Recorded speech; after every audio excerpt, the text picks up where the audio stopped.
नमस्कार दर्शकों, astro terminal channel में मैं आपका हार्दिक अभिनंदन करता हूं और आज आपको बृहस्पति के राशि परिवर्तन के विषय में बताने का प्रयास कर रहा हूं। मूल रूप से यह एपिसोड मेष राशि के सभी जातकों के लिए समर्पित है।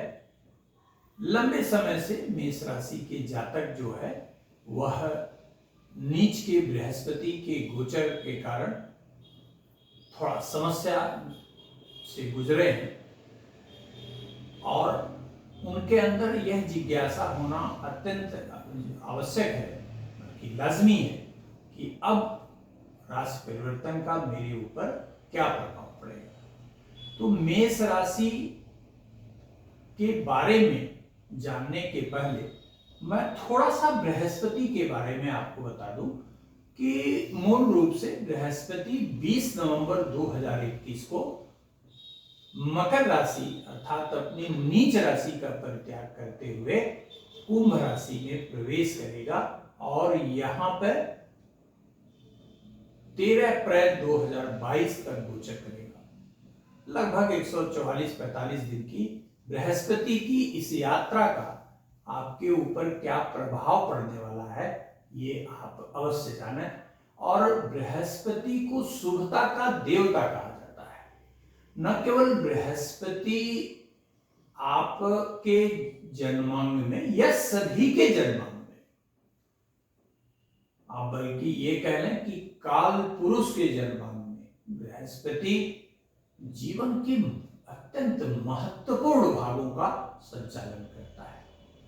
आपकी आरोग्यता, आपके धन की स्थिति, आपके संतान की स्थिति, संतान के प्रगति की स्थिति, आपके धर्म की स्थिति, भाग्य की स्थिति, आपके परम आध्यात्मिक उच्चता की स्थिति, सबका निर्धारण करने वाला ग्रह बृहस्पति है। अतः यह आवश्यक है कि हम बृहस्पति के बारे में अत्यंत सूक्ष्मता पूर्वक विचार करके और उसके अनुरूप ही अपनी कार्य योजनाएं बनाएं जिससे कि हमें विफलता का सामना न करना पड़े। इस बार मैं बृहस्पति के गोचरीय परिणाम को एक एक राशियों का मैं इसलिए दे रहा हूं क्योंकि कई जातक हमारे जो है वह यह कहते हैं कि मेरा बृहस्पति तो गोचर से अच्छा है लेकिन लग्न से अकारक है। बात भी सही है, यदि लग्न से अकारक ग्रह गोचर में शुभता लिए हुए हो तो निश्चित रूप से उसका परिणाम उस स्तर पर प्राप्त नहीं हो पाता है। परंतु चंद्रमा से गोचर देखा जाता है और चंद्रमा नामक ग्रह मन की स्थिति का नियंता ग्रह है। तो दैनिक क्रिया के जो भी कार्य हैं, दैनिक रूप से जो भी आपके क्रियाकर्म हैं, जो कार्य आपको करना है, उस कार्य में बृहस्पति की अनुकूलता और प्रतिकूलता विशेष महत्व रखती है। इसीलिए बृहस्पति के गोचर को बड़े ही सूक्ष्मता पूर्वक विचार किया जाना चाहिए। तो प्रथम भाग मैं आपको ये बताऊं कि वे जातक जिनका जन्म मेष लग्न में हुआ, कर्क लग्न में हुआ, सिंह लग्न में हुआ, वृश्चिक लग्न में हुआ, धनु लग्न में हुआ है, मीन लग्न में हुआ है, अगर इन लग्नों का जन्म है तो निश्चित रूप से आपका बृहस्पति लाभकारी ग्रह है।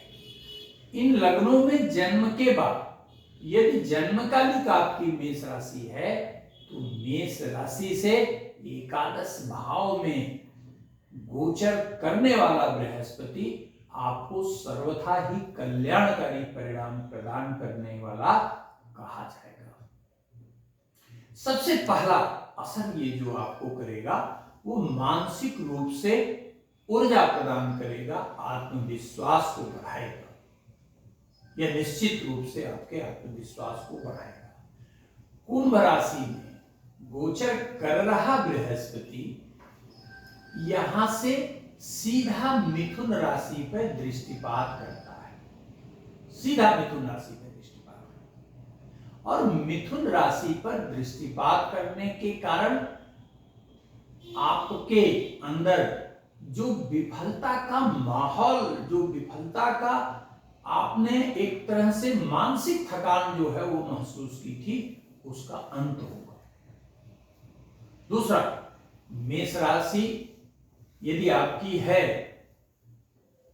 तो बृहस्पति कुंभ राशि से सीधा सिंह राशि को भी नियंत्रित करेगा और संतान की प्रगति, संतान का होना, बाहर लंबी यात्राएं कराना, यह सभी कार्य बृहस्पति संपादित करेगा। लंबे समय से यदि आप काम करके पेमेंट आपका कहीं ब्लॉक है या आपने किसी को उधार दिया, पैसा नहीं मिल रहा है, या किसी कार्य के लिए विशेष आप प्रयास कर रहे हैं परंतु लंबे समय तक नीचस्थ गोचर के बृहस्पति के कारण अगर आपका कार्य लंबित रहा है तो निश्चित रूप से यह बृहस्पति पूरा कराएगा।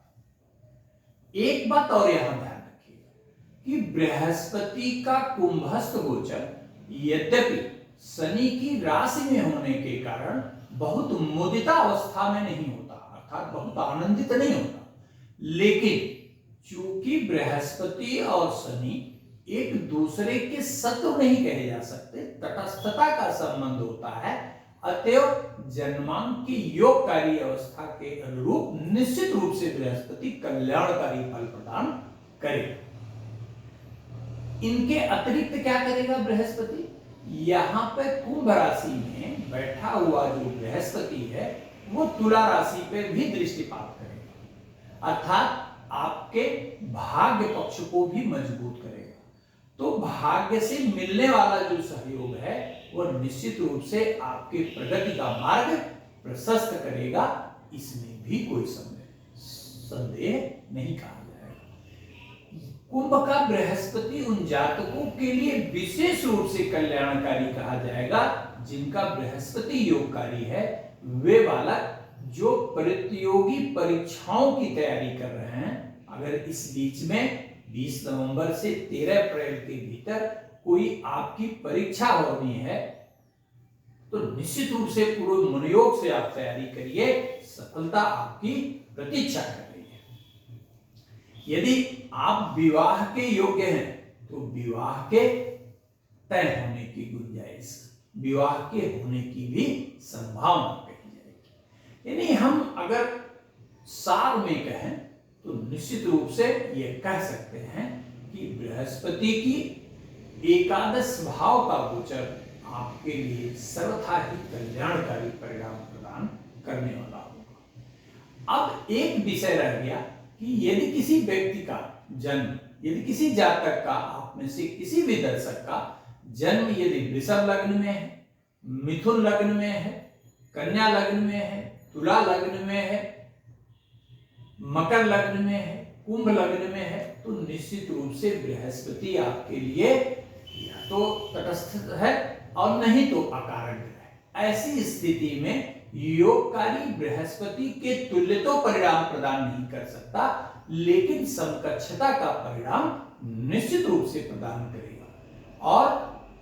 ऐसा नहीं है कि आपका अकारक है परंतु जन्मकालिक मेष राशि है तो गोचर में बृहस्पति आपकी यह अवस्था आपके लिए प्रतिकूलता का परिणाम प्रदान करेगी, ऐसा बिल्कुल नहीं। हाँ, थोड़ी सी लाभ की स्थिति निश्चित रूप से कम होगी, लेकिन चूंकि लाभस्थ अवस्था में गोचर कर रहा है इसलिए आपको भी लाभकारी परिणाम मिलेगा। हाँ, इस गोचर को और भी इस गोचर से बेहतर परिणाम प्राप्त करने के लिए यदि संभव हो सके तो नियमित रूप से भगवान बृहस्पति अथवा नारायण की आराधना अवश्य किया। धन्यवाद।